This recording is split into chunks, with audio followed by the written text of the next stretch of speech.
देवी महात्म्याचं पठण आपण करत आहोत आणि देवी महात्म्याच्या पठणाचे वेगळी वेगळी काही रूपं आहेत जी खूप समजावून घेऊन करणं गरजेचं असतं. खरं म्हणजे आता हे सप्तशतीचे पाठ चालू आहेत म्हणजे काय आहेत हे पहिल्यांदा आपल्याला समजून घ्यावं लागेल. आज खरं म्हणजे ही गोष्ट काय या यज्ञ मंडपाला नवीन नाही की जास्तीत जास्त उत्तम शिकलेले गुरुजी या ठिकाणी येतात आणि आपली जी सेवा आहे ती अग्निनारायण आणि परमेश्वराच्या चरणाशी अर्पण करतात. त्याबद्दल जगन्नाथ गुरुजींनी खरं म्हणजे अभिनंदन आपल्याला करायला पाहिजे. पण यामध्ये ऋग्वेदाचा कुठेतरी भेद आहे, यजुर्वेदाचा भेद आहे, अथर्ववेदाचा भेद आहे, सामवेदाचा भेद आहे. पण आपल्या संपूर्ण भारतवर्षामध्ये ज्याला आपण आसेतू हिमाचल असं म्हणतो, म्हणजे हिमालयापासून कन्याकुमारी पर्यंत किंवा गुजरात पासून आसाम पर्यंत देवीच्या कोणत्याही उपासनेच्या शिरोमणी भागावरती आपल्याला हे देवी महात्म्य दिसेल. त्याच्यामध्ये कुठेही तुम्हाला बदल दिसणार नाही. आता या बदलामध्ये काही छोट्या छोट्या वेगळ्या क्रिया आहेत. काही लोकांच्या मध्ये एखादा मंत्र हा नाही आहे, काही लोकांच्या मध्ये हा मंत्र वेगळा आहे. असे 2-3 पाठ आपल्याला दिसतात वेगळे वेगळे. परंतु देवी महात्म्य ही जी देवीची स्तुती आहे त्याच्यामध्ये कुठेही भेद आढळत नाही. दुसरं असं आहे की आतापर्यंत जेवढ्या वेद मंत्रांचं पारायण झालेलं असेल कदाचित त्याच्यापेक्षा काही हजार पठाने या भारतवर्षामध्ये आपल्याला देवी महात्म्य जास्त वेळेला पठण केलेलं आपल्याला आढळून येईल. आता हे असं का होतं याचं एक थोडंसं चिंतन आपल्याला करायला पाहिजे. देवी महात्म्यामध्ये काही कथा आहेत त्यांच्या पण आपल्याला चिंतन करायला पाहिजे. याच्या पूर्वी आपल्याला विचार करावा लागतो की हे जे गुरुजी सप्तशतीचे पाठ करतात ते पाठ करण्यापूर्वी काही वेगळ्या वेगळ्या क्रिया करतात, त्याला ते न्यास म्हणतात. कधी कवच अर्गला केलं अशा पद्धतीची काही स्तोत्र म्हणतात. या सगळ्यात असं काय अर्थ आहे का असं काय केलं? मुळामध्ये देवी महात्म्य नावाचं जर तुम्ही पुस्तक हुडकायला जाल तर आपल्याला कुठे मिळणार पण नाही. सप्तशती म्हणजे काय हा पण एक वेगळा शोध लावावा लागतो. तर हा सगळा भाग येतो आपल्या मार्कंडेय पुराणामध्ये. आता मार्कंडेय पुराणामध्ये हा भाग येतो म्हणजे काय, कारण प्रत्येक पुराण, आता आपण भागवत पुराणाची सेवा ऐकलीच, पण प्रत्येक पुराणामध्ये एक ठराविक विषय असलेच पाहिजेत असा एक नियम सांगितला जातो. आणि त्याच्यामध्ये मन्वंतराबद्दल माहिती असेल तर ते पुराणाचा एक नियम ते साध्य करतात असं मला वाटते. गुरुजी बरोबर आहे. तर या मन्वंतरांचा उल्लेख आपल्याला प्रत्येक पुराणामध्ये मिळणार आहे. पण एक मार्कंडेय पुराण नावाचं एक विशेष पुराण आहे ज्याच्यामध्ये मात्र त्यांनी या प्रत्येक पुराणांचा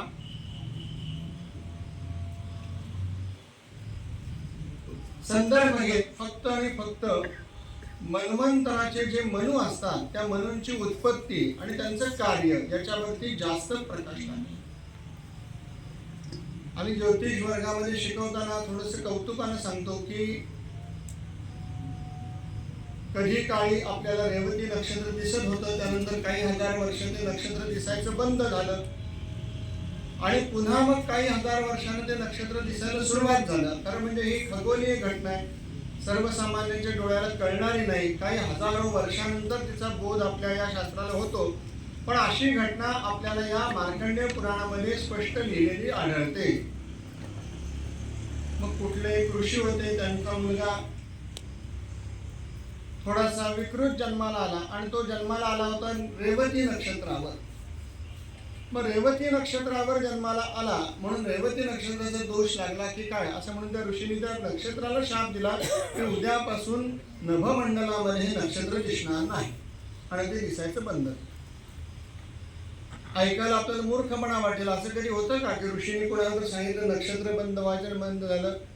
पण आता आपल्याला सध्याचं जे काही नासा किंवा इतर जे तत्वज्ञान सांगणारे आधुनिक ऋषी शास्त्रज्ञ आहेत त्यांच्यामध्ये आपल्या पृथ्वीचा सूर्याबरोबरचा जो प्रवास चालू आहे तो संपूर्ण आकाशामध्ये भ्रमण करीत असताना एक काळ असा येतो की पृथ्वीच्या भोवती असणारे काही तारे दिसायचे बंद होतात पण दुसरे तारे दिसायला सुरू होतात. त्याला विशिष्ट वेळ लागतो आणि हा काही हजारांमध्ये वर्षाचा वेळ आहे. आणि मग जुना तारा काही दिवसांनी बंद होऊन नवीन दिसतो, नवीन काही वर्षांनी बंद होऊन पुन्हा नवीन जुना दिसणार आहे. हे असं चक्र सुरूच असणार आहे. या चक्राची त्यांनी कथा सांगितली होती की तो ज्या ऋषीने शाप दिला होता की रेवती नक्षत्र दिसणार नाही, काही हजार वर्षांनी परत दिसणार होतं कारण पृथ्वी परत फिरत तिथे येणार होती. आणि नेमका त्यावेळेला जो मनू आला तो मनू आल्यानंतर जन्माला आल्यानंतर रेवती नक्षत्र दिसायला लागलं म्हणून त्या मनूचं नाव झालं रेवतस. असं रेवतस नक्षत्र जसा मनू आला तसा एक सावर्णी नावाचा मनू आहे. याची पण कथा त्यांनी थोडीशी विस्ताराने सांगितली. आता या सावर्णीची जी कथा सांगितली ती कथा एक विशिष्ट श्लोकांमध्ये सांगितली आणि नंतरच्या काळामध्ये काही आपल्यामधल्या देखील ज्ञानी जणांना लक्षात आलं अरे इतर पुराण वेगळी आहेत आणि ही कथा खूपच वेगळी आहे. देवी महात्म्य म्हणून जे आता आम्ही 700 श्लोकांचा मंत्रसंग्रह जप करतो हा संपूर्ण तंत्रोक्त मंत्रसंग्रह आहे. त्याच्यासाठी पहिल्यांदा तंत्रोक्त म्हणजे काय हे आपल्याला कळून घेणं गरजेचं आहे. तंत्र किंवा तांत्रिक लोक, मांत्रिक लोक असे आपण फक्त शब्द ऐकतो. या सगळ्यांमध्ये वेगळ्या प्रकारे लय आहे. आपण दुर्दैवाने त्याला थोडंसं वाईट का म्हणतो ते पण आपण चिंतन करू शकतो का? बघा वेळ असेल तर करू शकतो.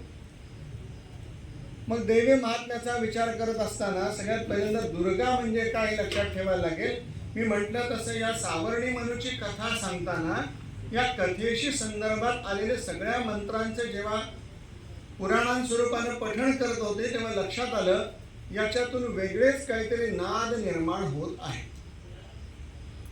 या नादांचा आपल्या शरीरावर वेगळ्या वेगळ्या प्रकारे आघात होतो आणि तो आघात काहीतरी चांगलं किंवा काहीतरी वाईट दोन्ही पण करतो. मग तो कुठला मंत्र कुठल्या ठिकाणी आघात करतो, कुठला मंत्र कुठल्या ठिकाणी चांगला आघात करतो, काही नुकसानकारक आघात करतो, हे सगळं आपल्या जाणत्या लोकांनी हुडकून काढलं आणि त्याच्यासाठी हे सगळे मंत्र वेगळे बाजूला केले आणि सप्तशती नावानं एक वेगळा त्यातला ग्रंथ मूळ बाजूला काढलेला. मुळामध्ये असा आपल्या संस्कृत साहित्यामध्ये वेगळा ग्रंथ कुठलाही नाही. हा मार्कंडेय पुराणातला थोडासा भाग आलेला आहे. आता इथे मुळामध्ये वर्णन जरी देवीच्या कथांचं असलं, आपण म्हणतो की युद्धस्य कथा रम्या म्हणतो, युद्धाच्या मारामारीच्या कथा आपल्याला खूप छान वाटतात. एरवी सुद्धा आपल्या शेजारी भांडणं सुरू असली की आपण अगदी कान टवकारून डोळ्यात अगदी काय म्हणजे आपल्याला शब्द ऐकू येतील अशा पद्धतीने ऐकतो. किंवा रस्त्यावर सुद्धा कुणाचे सुरू झाले असले तर आपण शांतपणे थांबून आपली किती महत्वाची कामं असलेली बाजू ठेवून आपण तिथं तल्लीन होऊन ती भांडणं ऐकत असतो, बघत असतो. तशाच काही भांडणांचं वर्णन या सप्तशतीमध्ये केलेलं आहे असं आपल्याला वाटतं. हा थोडासा मूर्खपणा. इथं बरेच हल्ले झाले, बरेच म्हणजे ज्याची आपल्याला कल्पना करता येणार नाही असे आयुध त्यांनी निर्माण करून दिले, ज्याची नावं सुद्धा रोज गुरुजी इथं घेतात. दिवसामध्ये 250 वेळा रोज नावं त्यांची जात आहेत. पट्टीश आहे, बाण आहे, तोमर आहे, भाल आहे, ही सगळी आयुध जातात. हे आयुध वगैरे अशी काही नाही. मग हे कळण्यासाठी आपल्याला मुळात सप्तशती म्हणजे काय, दुर्गा म्हणजे काय, तिचं स्वरूप म्हणजे काय, या सगळ्या गोष्टी कळल्या तर तुम्हाला मग ते 700च का वेळ काढले हे सुद्धा कळून जाईल. एक श्लोक आलेला आहे दुर्गा म्हणजे काय. आपण जसं एक एक शब्द वापरतो, मुळामध्ये नाव काय ठेवावं याला देखील अक्कल लागते. मकरंदुआनी कथा सांगितली होती, मुलीचं नाव काय ठेवलं तर श्लेष्मा, ज्याला शेंबूड म्हणतात मराठीमध्ये. मुलीचं नाव असं ओळख करून दिली. म्हणजे अशी नावं ठेवायची का हे पण आपल्याला अक्कल असली पाहिजे. तसंच आपण देवतांची नावं जी काय आहे त्याचा पण विचार केला पाहिजे. तर आपण वाचतोय सध्या दुर्गा सप्तशती. तर दुर्गा शब्दाचा अर्थ काय हे पण शास्त्रकर्त्याने सांगितलंय दैत्य नाशार्थ वचनो दकार परिकीर्तिता. दुर्गा मधला जो दै आहे, द आहे, तो दैत्य नाश करतो. कुठले दैत्य ते आपण हळूहळू बघू. त्याला उकार लावलेला आहे. उकारो विघ्ननाशस्य वाचको वेदसम्मता. त्याला जो उकार लावलेला आहे तो उकार विघ्नांचं नाश करणारा आहे. रेफो रोगग्न वचनो, त्यातलं र जे आलेलं आहे रफारावरचं, रोग नाहीस करणार आहे. गष्ट पापग्न वाचका. दुर्गा मधला ग पाप दूर करणारा आहे. भय शत्रुघ्न वचनश्चाकार परिकीर्तिता. भय आणि शत्रू यांचा नाश, शेवटचा जो आकार लागलेला आहे, दुर्गा आकार लागलेला आहे, तो भय आणि शत्रूंचा नाश करतो. अशा पद्धतीने या दुर्गेचं स्वरूप आपल्याला वर्णन केलेलं आहे. मग ते कोणतं भय, ते कोणते पाप, ते कोणते रोग, याचा विचार दुर्गा सप्तशतीमध्ये केला गेला. आता आपण नेहमी म्हणतो की महाकाली, महालक्ष्मी, महासरस्वती, त्रिगुणात्मिका दुर्गा. मग तुमची तुळजाभवानी असेल, महालक्ष्मी असेल, जी जी देवता म्हणतात ती 3 रूपामध्ये काम करते. त्रिरूपा. ती 3 रूप कोणती आहेत, तर आध्यात्मिक रूपाने ती 3 रूप मानली जातात. पहिलं आहे इच्छा. म्हणजे काहीतरी काम करण्याची जी इच्छा मनामध्ये येते ना, तिथे कुठली तरी शक्ती असली पाहिजे. आळशी माणूस का असतो, तर त्याच्याकडे ती इच्छा नावाची शक्ती नसते. बर, माझ्या मनामध्ये नुसती इच्छा असून चालत नाही. माझी इच्छा आहे की माझ्याकडे एखादी, ज्याला आपण म्हणतो की आधुनिक भरपूर सुखसोयीयुक्त कार असावी, ही फक्त इच्छा आहे. पण त्याच्यासाठी मला ज्ञान तरी मिळालं पाहिजे. ही गाडी कुठे मिळते, कुठे खरेदी करावं लागेल, कुठून विकत घ्यायची आहे, त्याच्यासाठी किती पैसे लागतील, हे सगळं ज्ञान नावाची देखील एक दुसरी शक्ती आहे. म्हणजे पहिली इच्छा आहे, दुसरं ज्ञान आहे. नुसती इच्छा असून चालत नाही, त्याला ज्ञान पण पाहिजे. ही दुसरी शक्ती आहे. आणि ज्ञान आणि इच्छा दोन्ही गोष्टी घेतल्या म्हणजे आपल्याला ती कर्म पूर्ण होत नाही. त्याच्यासाठी क्रिया नावाची तिसरी शक्ती सांगितलेली आहे. ज्ञान, इच्छा आणि क्रिया अशी त्रिरूप देवीचे सांगितले जातात. आता या त्रिरूपामध्ये सांगताना एक सगळ्यांना श्लोक माहिती असेल, तर तो देवी भागवतामध्ये किंचितसा वेगळा आलाय. पण तो किंचित वेगळा आलाय आणि त्याला सगळा त्याचा अर्थच वेगळा करून टाकला. यदा यदा हि धर्मस्य ग्लानिर्भवति भारत अभ्युत्थानमधर्मस्य. इथपर्यंत बरोबर आलेला आहे. शेवट त्यांनी केलाय तदा वेशाम विभर्म्यहम. जेव्हा जेव्हा धर्माला ग्लानी येते, आता कोणत्या धर्माला, हिंदू मुस्लिम असलं काही संबंध नाही. आम्ही ज्या पद्धतीनं एक चांगलं आचरण ठेवून काम करायचं आहे असं जेव्हा आम्ही ठरवतो, त्या आचरण करण्याच्या पद्धतीमध्ये कुठेतरी न्यूनता येते, त्याला आपण म्हणायला धर्माला ग्लानी आलेली आहे. ग्लानिर्भवति भारत. भारत म्हणजे काय, भा म्हणजे किरण, आकाशाची प्रभा म्हणतो ना, सूर्याची प्रभा, तशी भा म्हणजे किरण.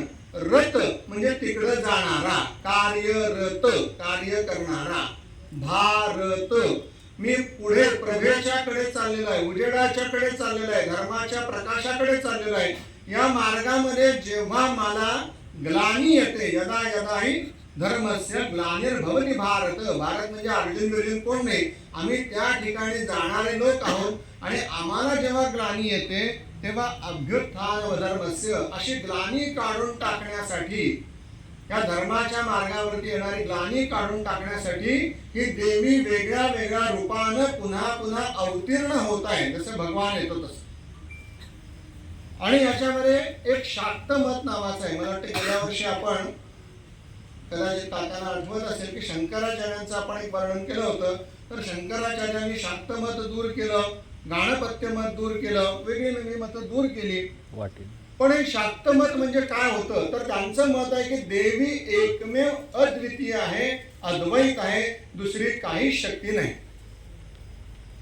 आणि असे जे शाक्त मत आहेत, तर या शक्तीच्या मताच्या लोकांचं एक साधं सोपं तत्वज्ञान आहे की आपण म्हणतो की प्रकृती आणि पुरुष यातला त्यांनी शब्दाचा अर्थ केलाय.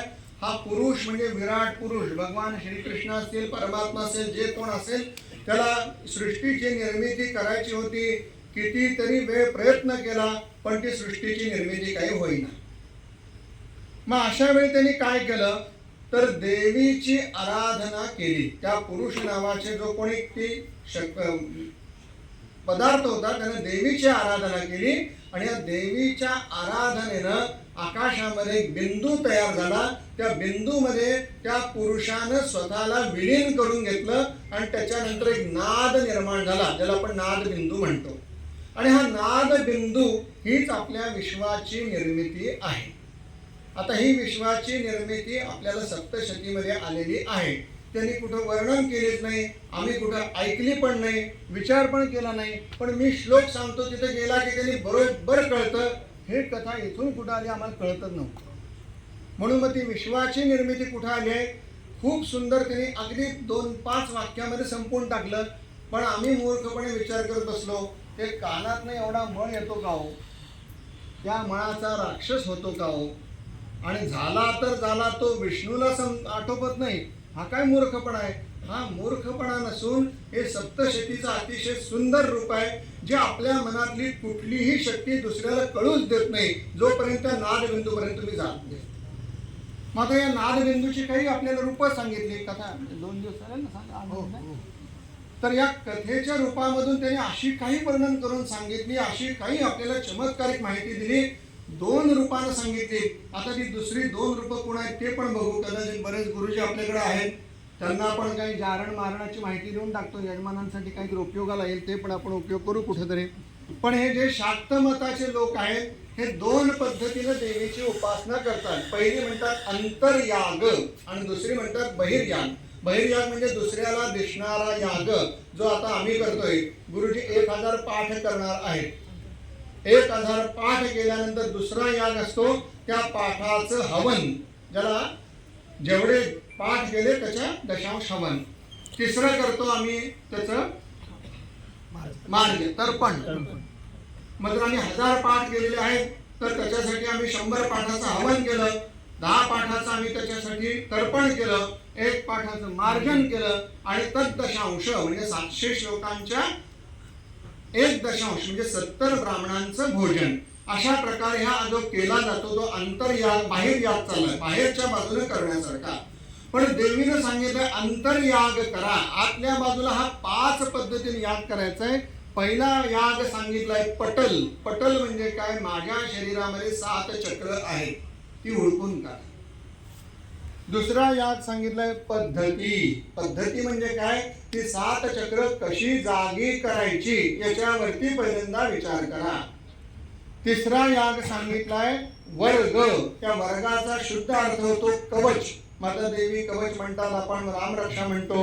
ही अशा प्रकारची कवच आहे. ती कवच काय? मला हे 7ही चक्र अगदी चांगल्या पद्धतीनं रक्षण करायचे, त्यासाठी कवच असतं. त्याच्यानंतरचा आहे स्तंभ. आता हा स्तंभ म्हणजे काय आहे? तर असं म्हटलं जातं की आमची मूलाधार नावाची जी शक्ती आहे, त्या शक्तीपासून सहस्रार नावाचं जे चक्र आहे, या सगळ्यामध्ये कुंडलिनी नावाचा एक खंड आहे, ज्याला मेरुदंड असं म्हणतात. शरीरामध्ये उडकाल तर तो मेरुदंड आहे, म्हणजे इथून जाणारा पाठीचा कणा.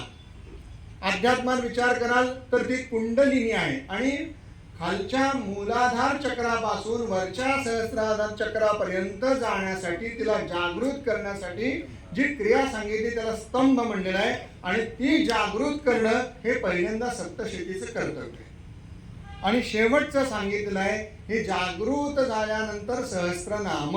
आता सहस्त्रनाम म्हणजे देवीचं नाव 1000 वेळा घेणं असं नाही, तर सारखं सहस्त्र हजारो वेळा ती शक्ती माझ्यामध्ये जागृत झालेली आहे हे सारखं जेव्हा मी मनामध्ये अळवत राहून त्या वेळेला तो नादबिंदू आपल्याला ऐकायला येतो आणि आम्हाला त्या सप्तशतीचं मूळ स्वरूप लक्षात येतं. आता याच्यासाठी काही तांत्रिक लोकांच्या क्रिया सांगितल्या जातात, ज्या आपण वेगळ्या मार्गाने बघतो. आता त्याच्यामध्ये काही बौद्ध मत आहे, काही शाक्त मत आहे, त्यांचे पण काही देवीची उपासना सांगितलेली आहे. मग ती खरोखर खराब होती, ती शंकराचार्यांनी थोडीशी सुधारून घेतली. पण याच्यामध्ये 3 भाव आपल्याला सांगितले जातात शाक्त मतामध्ये, ज्याच्यामध्ये वीर भाव. वीर भाव म्हणजे देवीची अशी उपासना करायची, वीर भाव उत्पन्न करून मोठ्या मोठ्यानं देवी समोर स्तोत्र गाऊन अशा पद्धतीने ती वीर भावाने स्तुती केली जाते. दुसरी आहे दिव्य भाव. आपल्या मनामध्ये देवी आपल्याला प्रसन्न झाली, प्रकट झाली आहे, अशा पद्धतीने देवीची उपासना. आणि तिसरा सांगितलेला आहे पशुभाव.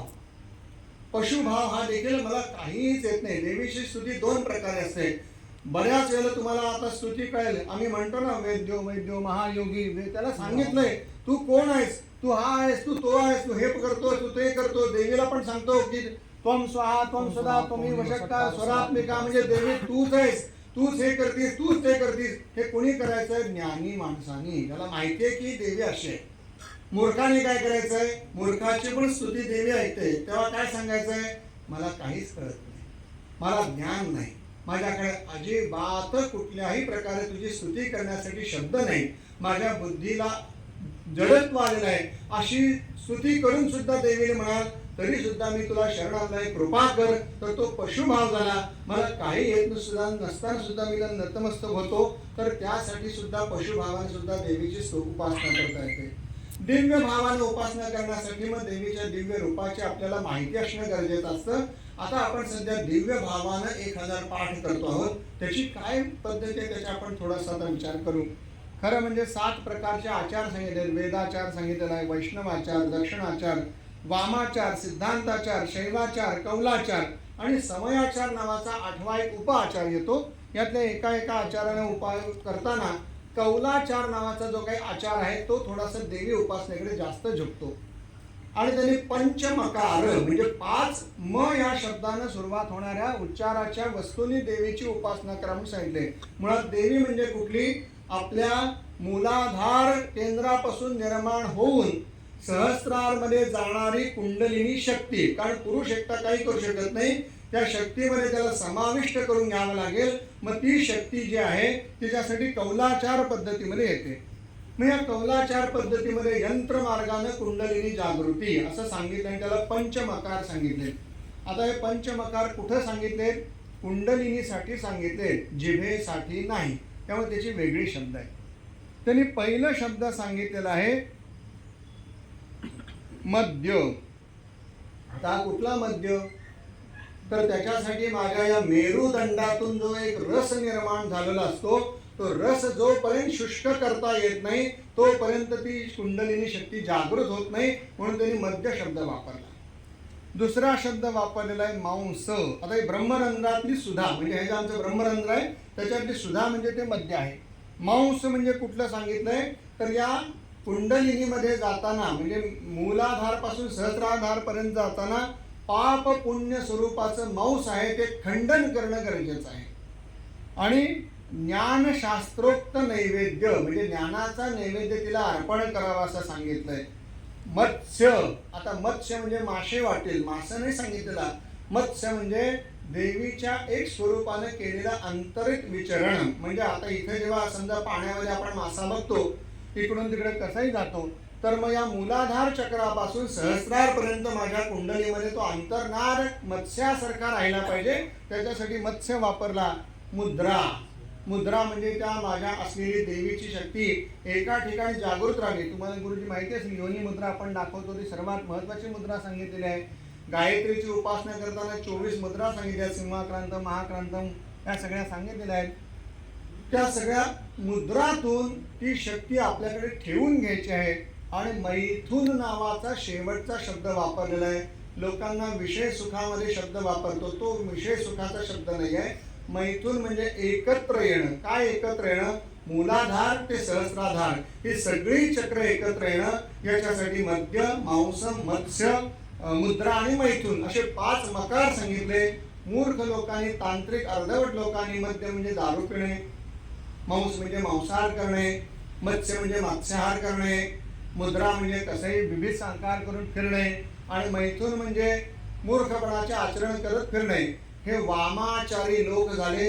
असा हा वामाचारपणा दूर करण्यासाठी शंकराचार्यांनी अवतीर्ण होऊन त्यांच्या मनामधले शाक्तमताचे जे वाईट विचार होते ते काढून टाकले आणि पुन्हा हा पंचमकार साधनेचा देवीचा जो काही प्रवास होता तो त्यांनी तेव्हापासून सुरू केला. आणि शंकराचार्यांनी पुन्हा आपल्याला आणखीच सांगितलेलं आहे की मुद्रा म्हणजे सत्संग म्हणावा, लोकांच्या समवेत राहावं, तो मुद्रा प्रकार म्हणावा. आणि मुद्रा नंतर आपण जी देवीची उपासना करणार आहे. आता ही देवीची 2 रूपं सांगितली. एकच देवी 2 रूपाने वेगळ्या वेगळ्या अर्थाने काम करते आणि त्यासाठी आमचे गुरुजी रोज तिथे मंत्र म्हणतायत. सा विद्या परमा मुक्ती हेतुर्भूता सनातनी.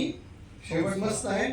संसार बंध हेतुश्च सैव सर्वेश्वरेश्वरी. ही जर देवी प्रसन्न झाली तर या संसार बंधातून लगेच मुक्त करते. कुणाला? मूर्खाला. चांगल्याला पण नव्हे, मूर्ख असेल त्याला सुद्धा. आणि त्याचं वर्णन केलं त्यांनी. मग त्याला ती मुक्त करते. संसार बंध हेतुश्च सैव सर्वेश्वरेश्वरी. आणि तिथं आणखी एक सांगितलं, ही देवीचे आणखी एक रूप सांगितले. माया म्हणजे आता महामाया आपण विचार करणार आहोत. आणखी एक चांगलं रूप सांगितलं त्यांनी. ज्ञानिनामपि चेतांसी देवी भगवती सा बलादा कृष्ण मोहाय महामाया प्रयच्छती. अतिशय ज्ञानी माणूस जरी असेल ना तर त्याच्यावरती असा मोह टाकते, त्याचा विवेकच संपवून टाकते. काय करायचंय काय नाही कळूच देत नाही. म्हणजे दोन्ही रूप एकाच वेळी तिथं आपल्याला सांगितलेले आहेत. आम्ही मात्र म्हणण्याच्या गडबडीत ते लक्षात ठेवत नाही. दोन्ही सांगितले. म्हणजे संसार बंधू हेतुश्च पण तिथंच काम पूर्ण होणार आहे. आणि ज्ञानिनामपि चेतांसी म्हणजे जरी मी खूप ज्ञानी असलो तरी मला क्षणामध्ये मोहमायेत घालून माझे सगळे आजपर्यंतचे ज्ञानाचे बंध एका क्षणामध्ये तोडून मला त्या मूढांच्या पद्धतीत बसवून नेण्यासाठी देवीची माया काम करते. या दोन्ही मायेची रूपं आणि त्या कथांमधून आपल्या समोर ती ठेवली गेलेली आहे. इतकी सुंदर ठेवली गेली की आम्ही परत ते ऐकत बसतो. किती तो मांसाचा पूर आला, घंटेचा नाद किसी झाला. मग ते देवी एवढं मोठं तलवार घेऊन धावत गेली. आणि मग सिंहानं कोणाला मारलं ह्याचाच विचार करतो. कोण सिंह कोण देवी काही विचार करतो. आणखी एक तिने आता शब्द वापरलेला आहे जो आपल्याला 5व्या अध्यायामध्ये येतो. आणि तो ज्याला श्लोक कळला, मी हा श्लोक सांगतो, उद्या त्याचा अर्थ आपल्याला कळून जाईल. योमान जयति संग्रामे योमे दर्प व्यपोहती योमे प्रतिबलो लोके समय भरता भविष्यती. खूप वेळेला हा श्लोक आपण ऐकतो, खूप वेळेला तो वाचतो. अगदी सोपा अर्थ आहे बरं का. म्हणजे तोंडून फोडून आता संस्कृत आमचे आहेत, ओंकार आहे, मगाशीच कळलं की शुभम पण संस्कृत BA झालेला आहे. त्यांच्यासमोर आम्ही सांगणं म्हणजे थोडंसं मूर्खपण आहे. तरी पण योमान जयति संग्रामे, जो कोणी माझा युद्धामध्ये पराभव करेल, माझ्या मनातला दर्प म्हणजे अहंकार जो थांबवेल संपवेल, योमे प्रतिबलो लोके, माझ्यासारखं ताकदवान बलवान जो पण या लोकात असेल त्याच्यावरतीच मी त्यालाच आपला पती म्हणून स्वीकारणार आहे. अगदी सोप्या याच्यात सांगितलंय. तिचा पती कोण आहे हे पण आपल्याला तिथे सांगितलेलं आहे. फक्त आम्ही तो लक्षात घेऊन असं डायव्हर्ट करून पुढे जातो. आता या श्लोकाचा अर्थ तर सांगेन, पण तत्पूर्वी काही गोष्टी आपल्याला लक्षात आल्या पाहिजे. ही सप्तशती म्हणजे फक्त आणि फक्त देवासुर संग्राम आहे. पहिल्या अध्यायात पण संग्राम आहे, दुसऱ्यात पण आहे, तिसऱ्यात पण आहे, चौथ्यात फक्त स्तुती केली. पण 5व्यापासून पुन्हा सुरू झालंय. 5, 6, 7, 8, 9, 10 भांडणच आहे, मारामार आहे. कुणाकुणाचे आहेत? देव प्रवृत्ती आणि राक्षस प्रवृत्ती, दोन्हीपेक्षा वेगळं काय. मग इथं आपल्याला देव प्रवृत्ती म्हणजे काय सांगितलंय? प्रकाश म्हणजे शुद्धपणा, तात्विकता बघायला गेलं तर चांगले विचार मनामध्ये असेल तर याला देव प्रवृत्ती म्हणायचं आहे. सत्य, धर्म, यज्ञ साधना, सत्व आणि या गोष्टी ज्याच्याकडे असतील त्याला अमरत्व प्राप्त होतं. याला म्हणलं जातं देव प्रवृत्ती. ज्याच्याकडे प्रकाश आहे, ज्याच्याकडे सत्य आहे, ज्याच्याकडे धर्म आहे, धर्माने चालण्याचं एक प्रकारे त्याच्याकडे धैर्य आहे. आता धर्माने चालण्याचं धैर्य हे पण लक्षात घेतलं पाहिजे. आपण यज्ञ करणं हे धर्माकडे जाण्याचा मार्ग आहे हे नुसतं सांगून उपयोग नाही. त्या मार्गाने चालण्यासाठी देखील मला मनाची प्रवृत्ती निर्माण झाली पाहिजे. तर तिथं आपली दैव प्रवृत्ती येते. आणि याच्या बरोबर उलटी सांगितलेली आहे असुर प्रवृत्ती, जी सांगते तमस. तमस म्हणजे अंधार. तम म्हणजे अंधार. देव म्हणलं की प्रकाश, तम म्हणलं की अंधार म्हणलेलं आहे. त्याच्यानंतर सांगितलंय भय. त्याच्या पुढचा विचार सांगितला की मर्त्य. देव अमर आहेत आणि राक्षस मात्र मर्त्य आहेत. आमचे विचार मर्त्य विचार असतात. त्यानंतर अधर्म आणि अकृत, जे करायचं नाही ते करणं, ह्या सगळ्याला राक्षस प्रवृत्ती म्हणलंय. आणि ह्या दोन प्रवृत्ती माझ्या या कुंडलिनी आणि माझ्या या 7 चक्रांच्या मध्ये आडव्या आणल्या असतात. मग या दोन प्रवृत्तींना कसं बाजूला करायचं, त्यातल्या कुठल्या प्रवृत्तीच्या बाजूने उभं राहायचं ती आमची शक्ती ठरवते. त्याचं वर्णन या सप्तशतीमध्ये केलं गेलं. आता हे जे युद्ध सुरू आहे तो सर्व युद्धाचाच विषय हा देवी महात्म्याचा विषय सांगितलेला आहे. आता जो मगाशी सांगितलं की बलाला कृष्ण मोहाय म्हणजे कुठेतरी मोह आला की आपल्याला ती संपून टाकते. जिथं जिथं मोह आला तिथे तिथं नुकसान झालंय बरं का. पहिला तर मोह तुम्हाला आठवत असेल की सुंद उपसुंद नावाची कोणी कथा ऐकली असेल तर मोहिनी रूपाने परमेश्वर आला आणि त्या सुंद उपसुंदांचे दोघांचा वध करून टाकला. आता इथे पण अंबिका नावाचा एक मोह शुंभ निशुंभाला आलेला आहे. तो त्यांचा कसा वध झाला तर मुळात शुंभ निशुंभ नावाचे राक्षस नाहीच आहे बरं का. ते कुठनं आले ते पण आपण बघूया. त्याच्या पुढे सीतेला कांचन मृगाचा मोह झाला. कुठेतरी ऐकला असाल तुम्ही. क्षणिक मोह झाला, पुढचं रामायण घडलं. माहिती असतात त्याच्यावरती एक सुभाषित पण दिलं जातं की याचा सुवर्णाचा मृग असणं शक्यच नाही. विनाशकारी विपरीत बुद्धी नावाच्या याच्यामध्ये तर सीतासारखी एवढी ज्ञानी व्यक्ती. आता मी ज्ञानी एवढ्यासाठी म्हणतो की रामायणामध्ये जेव्हा राम वनवासाला निघाले त्या क्षणाला तुम्हाला म्हणजे कोणी चांगलं म्हणून सांगतो बरं का, सासूशी भांडत असाल तर चांगली गोष्ट आहे, सीता पण भांडलेली आहे आणि त्याचे वर्णन त्यांनी अगदी चांगल्या पद्धतीने केलेलं आहे. ज्या वेळेला सीता कौशल्या सांगते की आता तुला पतिधर्म पूर्ण करायचा आहे म्हणून तू पती वनवासात गेल्यानंतर आम्ही सांगतो तसंच आई वडिलांनी शिकवलेल्या धर्माप्रमाणे इथं राहा. तर ती म्हणते माझ्या आई वडिलांनी शिकवलेला धर्म मला तुम्ही सांगू नका अशा शब्दात. आणि वाल्मिकीने तसे शब्द वापरले. मग आता इथे सीता भांडते म्हणजे कशासाठी भांडते तर ती खऱ्या धर्मासाठी भांडते. ती म्हणते जिथं माझा पती तिथं माझी गती. त्यामुळं ती तशी भांडलेली आहे. पण त्या सीतेला एवढं ज्ञान असून तो क्षणिक मोह कुठेतरी ज्ञानीनामपि चेतांसी म्हणजे ज्ञानी असून सुद्धा तिथे ती लयाला गेलेली आहे. मेनका नावाचा छोटासा गर्व आला, मोह झाला आणि विश्वामित्राची 20,000 वर्षाची तपश्चर्या एका क्षणामध्ये संपली. 20,000 वर्षाची. दुसऱ्यांदा त्याला तो रंभा नावाचा मोह आला, परत 20,000 वर्षाची तपश्चर्या जमली. मला वाटतं हा कथा भाग आपल्या गुरुचरित्राच्या पारायणात सांगितला होता किंवा आता तो आज आपला विषय नाही पण त्यामुळे आपण ती काही खुलवायला नको. पण छोटासा मोह विश्वामित्रासारख्या 20,000 वर्ष तपस्या केलेल्या माणसाला जर तो संपवू शकत असेल तर आपल्यामधल्या कुठल्या कुठल्या मोहाला संपवायचं हे आपल्याला पहिल्यांदा लक्षात ठेवावं लागेल. आणि याच्या पुढे एक आपल्याला तेव्हा कुठेतरी आणखी एक माहितीसाठी सांगतो की महाभारतामध्ये एक छोटासा मोह आला जो पूर्ण महाभारत घडवून गेला. तर त्याच्यामध्ये इंद्रसभा मयसभा. तुम्ही जर महाभारत उलगडून वाचला तर त्यामध्ये तुम्हाला लक्षात येईल ज्या वेळेला द्रौपदीचं स्वयंवर झालं, तिला 5 पांडव मिळाले, पुन्हा ते सन्मानानं धृतराष्ट्रानं आणले आणि त्यांना खांडववन नावाचं राज्य देऊन टाकलं. खांडववनामध्ये आपले युधिष्ठिर वगैरे सगळे राज्य करत आहेत, चांगलं चाललेलं आहे, काही अडचण नाही. त्यामध्ये कौरव पांडवांची भांडणं पण नाही. हे तुमच्याकडे काय मागायला गेलं नाही, काही नाही. का कुठून त्या युधिष्ठिराच्या डोक्यात आलं राजसूय यज्ञ करावा. यज्ञ केला ते केला. त्याच्या पुढे त्यानं त्या दुर्योधनालाच आपल्याकडून दानाधिकारी म्हणून ठेवलं. त्याच्या हातावर मत्स्य नावाचं चिन्ह होतं. मत्स्य नावाचं चिन्ह हातावर असेल तर त्याच्या हातातून जेवढी संपत्ती जाईल तेवढी दुप्पट प्राप्त होते. म्हणून दुर्योधनासारख्या आपल्या चुलत भावाला जो दुष्ट आहे माहिती आहे पण ही कृष्णाची गती आणि हे सगळं झालेलं आहे. आणि त्या दुर्योधनाच्या मनात छोटासा मोह आला, ही मयसभा आपल्याला पाहिजे. या मयसभेवरचा लोभ. मला वाटतं आमचे वास्तुशास्त्राचे कोण विद्यार्थी असले तर त्यांना आम्ही ते मयासुराची कथा सांगतो. मय असुर का झाला म्हणून. मय मुळामध्ये असुर नव्हताच. मग ते मयसभा नावाचा मोह, छोटासा मोह त्याच्यावर जडला आणि त्या छोट्याशा मोहामुळं मग ते द्यूत वगैरे संग्राम झाला. द्यूतानंतर पांडवांचा 13 वर्षाचा वनवास झाला आणि त्याच्यानंतर पुढचं युद्ध झालं. म्हणजे छोटासा मोह देखील कसा आपल्याला संपवू शकतो त्याचा विचार आता या सगळ्या कथांमध्ये केलेला आहे. आता ही सप्तशती नावाचं जे गुरुजी ग्रंथ वाचतात त्याच्यामध्ये विशेष जर बघायचं झालं तर सगळे जारण मारण मोहनाचेच मंत्र आहे. सगळे जारण मारण ज्याला आपण म्हणू शकतो की चुकीच्या दृष्टीनं म्हणजे एखाद्याला आता त्याचा अर्थ पण सांगतो. त्यांनी पहिल्यांदा सांगितले मारण मंत्र. सप्तशतीचे 700च्या 700 मंत्र काही ना काहीतरी तांत्रिक क्रिया घेऊन येतात. मारण मंत्र. आता हे जे मारण मंत्र आहेत ना त्यांनी सांगितलंय काम क्रोध यांचं मारणासाठी सांगितलंय. आम्ही काय करतो शेजाऱ्यानं त्रास दिलेला आहे, गुरुजी पल्लव लावा आणि आमच्यासाठी म्हणून तुम्ही तो मंत्र सुरू करा. मग आम्ही पल्लव काय आणि संपुट काय, आता संपुट पल्लव म्हणजे काय बघू आपण वेळ मिळेल तसा.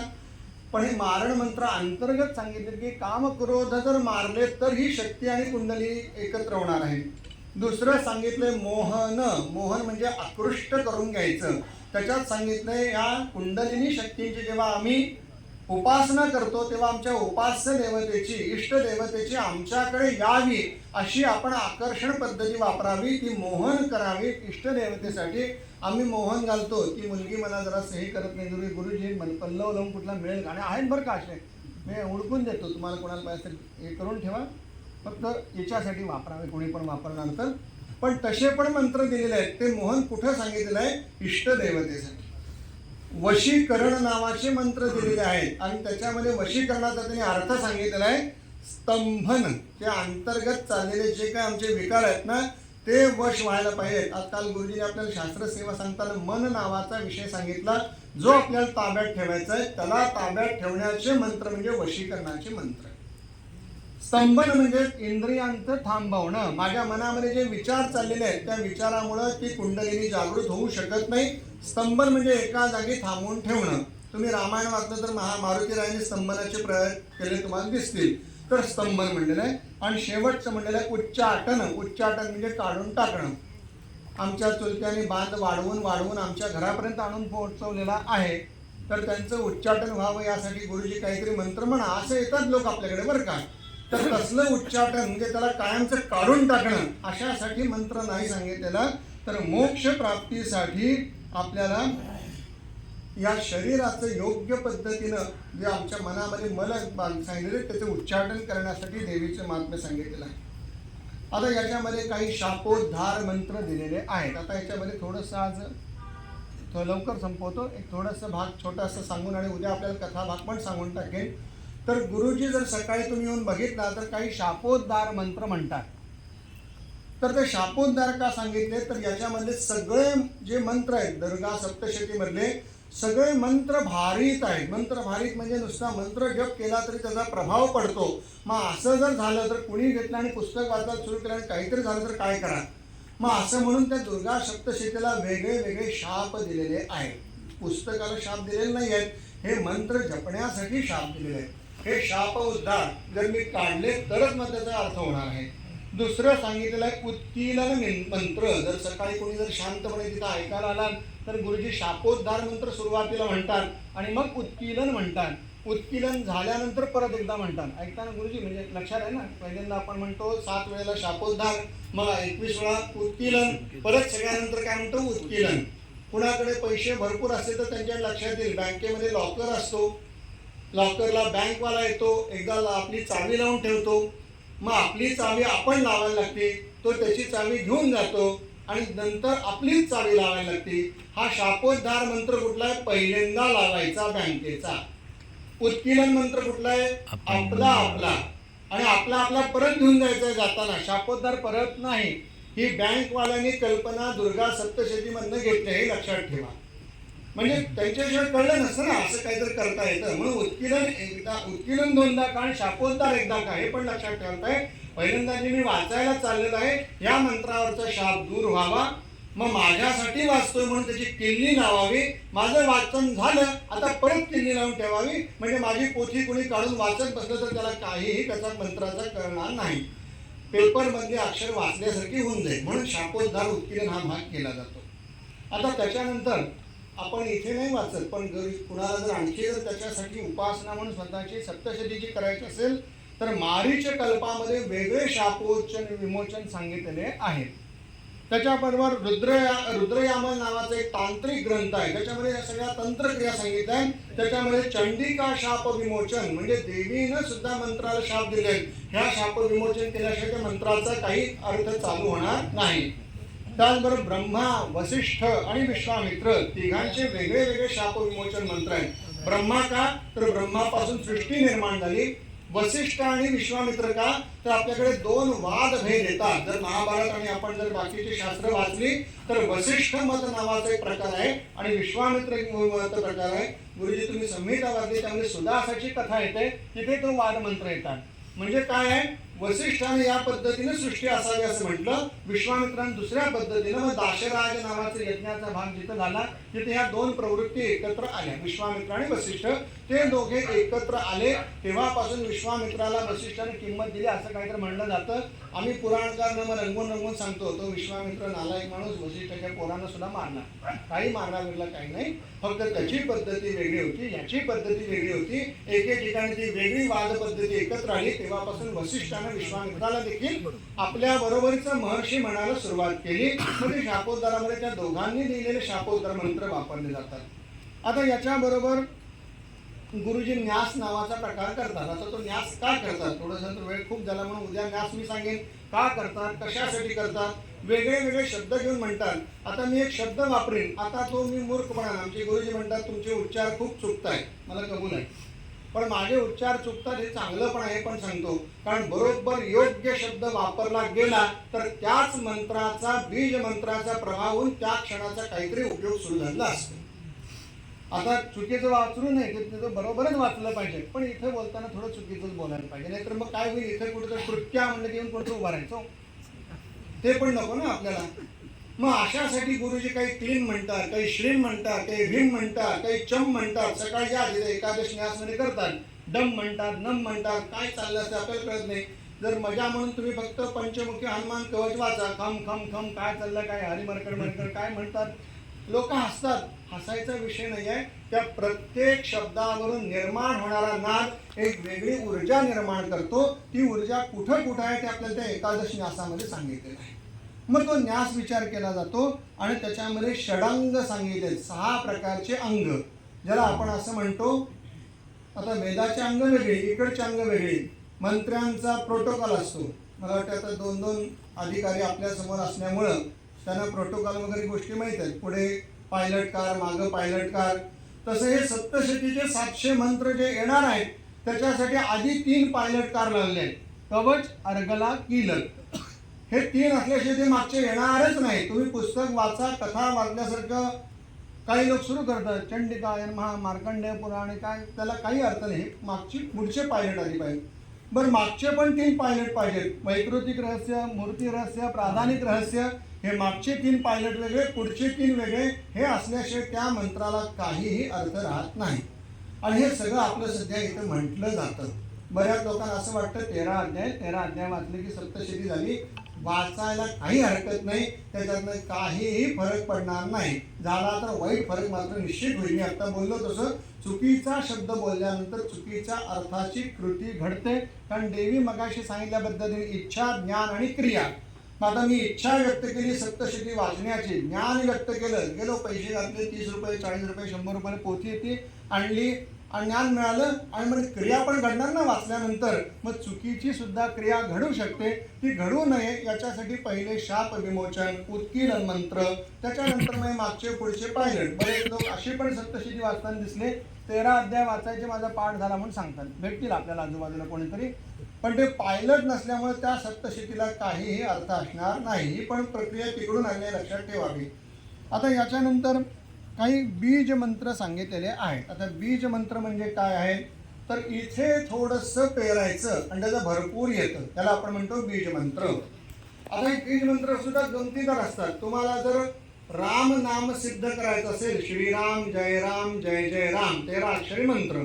आपले जे सद्गुरू असतात डोक्यावर हात ठेवतात, श्रीराम जय राम जय जय राम म्हणा म्हणून सांगतात आणि सांगतात जेव्हा तुझी 13 लाख किंवा 13,000 मंत्राचा आवृत्ती पूर्ण होईल त्यावेळी तुमचा हा मंत्र जो आहे तो सिद्ध होणार आहे, मग त्याचं फल मिळेल.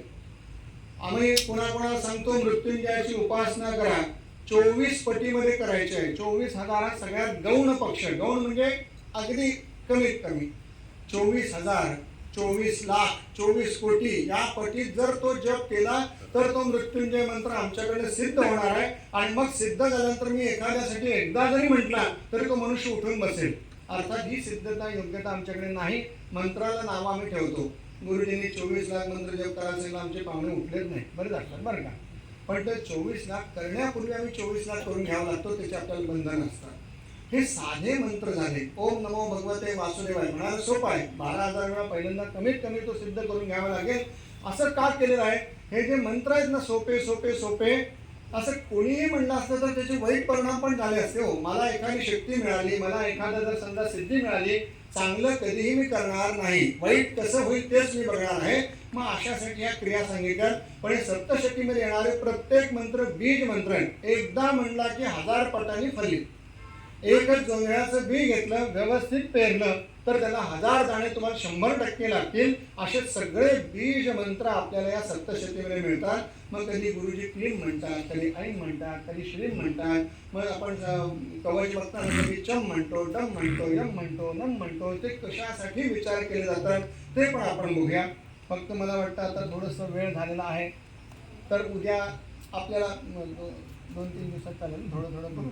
तर याच्यामध्ये या बीजांचा अर्थ काय, त्या देवीच्या युद्धाचा अर्थ काय, मधु कैटक म्हणजे कोण, कानातलं मळ बिळ काय भानगड नाही. तुम्हाला कोणाला वाटत असलं तर कसला काय भानगड येत नसतो.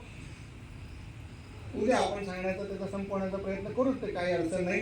पण अशा काही गोष्टी त्याच्यामध्ये कल्पनातीत लिहिलेल्या आहेत की ज्या आपल्याला समजून घेण्यासाठी सप्तशती व्यवस्थित वाचणं गरजेचं आहे. आता गुरुजींकडे सप्तशती शिकल्यानंतर मुलांनी देखील लक्षात ठेवायला हे सांगितलं जातं की किमान 100 पाठ स्वतःसाठी केल्यानंतर मग यजमानांसाठी जर तुम्ही पाठ करत असाल तर तो सफलित होतो. म्हणजे मी आज गुरुजींकडे शिकलो आणि उद्या जाऊन मी पाठ वाचायला सुरुवात केली तर तो फळ यजमानाला मिळेल त्याची शक्यता नाही. बरं, मी गुरुजींकडे पाठ शिकलो, त्याच्यानंतर यजमानांकडे 100 वेळा जाऊन केला, आता 101 वेळा जो यजमान येणार आहे त्याला फल मिळेल ते पण अपेक्षा नाही. का, हे 100 पाठ मी द्रव्या इच्छेने घेतलेले आहेत. तिथं वित्तेषणा होती, पैशाबद्दल आमच्याकडे अपेक्षा होती. मग याच्यासाठी देखील होणारे जे काही आपल्याला प्रमाद सांगितले त्याचा पण एक प्रकारे विचार आपल्याला सप्तशतीत सांगितलेला आहे. गुरुजी सकाळी आणि म्हणजे सुरुवातीला नंतर रात्री सुक्त म्हणतात, पण देवी सुक्त म्हणतात. रात्री सुक्तच का आधी म्हणतात त्याचं पण कारण सांगितलंय. हजारो स्तोत्र आहेत देवीची, पण त्याला रात्री सुक्तच का म्हणलं जातं. मग पुराण होत असेल किंवा वेद होत असेल दोन्ही पण रात्री सुक्त म्हणलं जातं. त्याची एक प्रकारे लय दिलेली आहे, त्या लयीचा विचार केला जातो. आज फक्त एका त्यातल्या बीजाची माहिती सांगतो आणि मग आपण संपवतो. ऐन नावाचं बीज आपण सगळ्यांनी ऐकलं असेल. हे ऐन नावाचं बीज देवी भागवतामध्ये आलेलं आहे. कोशल नावाचा एक देश आहे, त्या ज्या देशामध्ये ब्राह्मण राहत होता तो पण ऋषी आहे. देवव्रत त्याचं नाव आहे. आणि तो देवव्रत नावाचा जो ब्राह्मण आहे त्याला वाटलं आपल्याला सर्व गुण संपन्न, स्वतः जसं आपण विद्वान आहोत, वेद विद्वान आहोत, तसा आपल्याला मुलगा व्हावा म्हणून त्याने यज्ञ सुरू केला. पुत्र कामेष्टी, विशिष्ट पुत्र कामेष्टी, आपल्या अशाच लक्षणाने पुत्र व्हावा. तोही विद्वान आहे. त्याने लोकांना बोलवलं आपल्याकडे या म्हणून, चांगले चांगले ऋषी बोलवले. आता त्याच्यामध्ये यज्ञ करताना काही पद असतात, जसं आम्हाला ब्रह्मा किंवा सदस्य, गाणपत्य अशी काही हे दिले जातात. तर त्याच्यामध्ये उद्गाता नावाचं एक पद असतं. आता ते सामवेदाचे अधिकारी आपल्याकडे आहेतच, त्यामुळे त्यांना ते आणखी चांगल्या पद्धतीने माहीत आहे. हे सगळं यज्ञकार्य चालू असताना आलेल्या देवता, म्हणजे अशी पद्धत आहे की ते देवता तिथे उपस्थित असतात. बरं, हवन घातल्यानंतर ते खाणार आहेत, पण ते हवन होईतोपर्यंत आधीचे मंत्र पूजा उपचार यासाठी ते देव तात्काळ थांबतात. मग तात्काळ थांबून नाही चालणार, मग त्यांची स्तुती केली पाहिजे. म्हणून सामवेदातल्या काही मंत्रांना त्यांची स्तुती करायची पद्धत असते. तसा तो उद्गाता गोभिल नावाचा ऋषी त्याच्याकडे होता आणि वयोवृद्ध होता, म्हातारा होता, विद्वान असताय, त्याला सगळं ऋचांचं स्वरांचं ज्ञान आहे, पण वृद्ध असल्यामुळे त्याचा श्वास तेवढा पुरायचा नाही. आणि असं होता होता काय झालं तर तो जो गान करत होता त्याच्यामध्ये कुठेतरी त्याचा श्वास घेताना स्वर लोप झाला, ऐकू आला नाही. हे या देवव्रत ब्राह्मणाला अजिबात आवडलं नाही. तो उठून रागाने एकदम चित्कारून म्हणला, तू मूर्ख आहेस, तू स्वर चुकवलास. असं म्हणल्यानंतर तो गोभिल मात्र चांगला होता. तो शांतपणे म्हणाला की म्हातारपणामुळं माझ्या श्वासाची लय आता कमी जास्त झाली, त्यामुळे कुठेतरी हा दोष होतो. त्याबद्दल तू असं म्हणायला नाही पाहिजे होतं, त्याचा दोष माझ्याकडे राहणार आहे. तुझा मात्र तुझ्या यज्ञाचं पूर्ण फल मिळवून देण्याची जबाबदारी माझी होती. पण आता तू ज्या पद्धतीने माझ्याशी वर्तन केलास, मला मूर्ख म्हटलास, तुला 10 मूर्ख मुलगा होईल, म्हणजे शतपट दशपट असा मूर्ख तुझा मुलगा होईल. असं म्हटल्यानंतर त्या देवव्रतला भीती वाटली. अरे, आपण ब्राह्मणाचा आपल्याकडे आलेला अपमान केला, म्हणजे तो तर त्याच्यामुळे यज्ञ पूर्ण होणार होता, त्याच्या स्तुतीमुळे देवता आमचे आनंद होणार होते. त्यालाही लक्षात आलं अरे असं शास्त्रामध्ये सांगितलेलं आहे, तर त्याच्या वयोमानानुसार जर शब्द इकडे तिकडे झाला तर त्याला आपण ते त्याला देव वाईट मानत नाही, आपण कसं काय म्हणलं आपल्याकडे चुकी झाली, मग तो त्याच्या पाया पडला आणि पाया पडून तो उशाप मागू लागला. गोभीर पण तितकेच शांत होते, सच्छील होते, त्यांनी लगेच उशाप दिला. काही वर्ष मूळ राहील, नंतर मात्र तो उत्तम बुद्धीचा होईल. आणि मग त्याला मुलगा झाला. उतत्थ असं त्याचं नाव ठेवलेलं आहे. उतत्थ, उतत्थ म्हणजे काय, वरती जाणारा. वरती म्हणजे तिकडं नव्हे, आहे याच्यापेक्षा अजून चांगला. उत्तर, उ म्हणजे वरच्या बाजू, तर म्हणजे तिकडं निघून जाणे, आहे याच्यापेक्षा अजून चांगल्या पद्धतीने. तसं तो उतत्थ नावाचा आणखी चांगला प्रवास करणारा असा मुलगा म्हणून त्यानं नाव ठेवलं. पण मुलगा झाला मूढ, काही कळत नव्हतं. आई वडील हे कर म्हणजे तो ते करायचा, ते कर म्हणजे हे करायचं, मूर्खच होता, खरोखर मूर्ख होता. 2-4 वर्ष शिकवायचा प्रयत्न केला, काही नाही. 8 वर्षाचा झाला. गुरुचरित्र सगळ्यांना माहिती आहे, स्वामीजींना सांगितलेलं आहे 8 वर्षाचा मुका बोलत नाही तरी सुद्धा त्याची मुंज केली पाहिजे. याला पण शास्त्र माहिती आहे, 8 वर्षाचा मूर्ख मुलगा याची मुंज केलीच पाहिजे. म्हणून यानं आपल्या मुलाची मुंज केली, गायत्री मंत्राची दीक्षा दिली, रोज संध्या करायला शिकवतोय. हा संध्या शिकवतो, हा संध्याकाळी विसरतो, हे रोज चाललं. असं करत करत 12-15 वर्ष झाली. वडील मात्र ज्ञानी, सगळीकडे नाव मिळवतो आणि मुलगा मात्र मूर्ख. मग हळूहळू लोक सुद्धा नावं ठेवायला लागली, त्या मूर्खाचा बाप. लक्षात येत नसलं सांगतो ना आपण, आपल्या लक्षणावर ओळखलं जातं बरं का. वडील कर्तृत्ववान असतील ना तर त्यांचा मुलगा असं त्या मुलाला एक प्रकारे चांगलं वैशिष्ट्यपूर्ण नाव मिळतं. वडील नालायक असेल त्या नालायकाचा मुलगा, हे वडिलांना मुलांना देखील विशेषण फुकट मिळतं. तसंच मुलगा मोठा झाला, चांगला झाला, त्याचे वडील हे विशेषण मिळतं. आणि मुलग्यानं काही अपराक्रम, अधोपराक्रम केला, त्या मूर्खाचा बाप, म्हणजे काही चूक नसताना मिळतं. तसं या आई वडिलांना दूषणं मिळायला लागली. आपण मूर्ख म्हणणं वेगळं आणि जगानं मूर्ख म्हणणं वेगळं.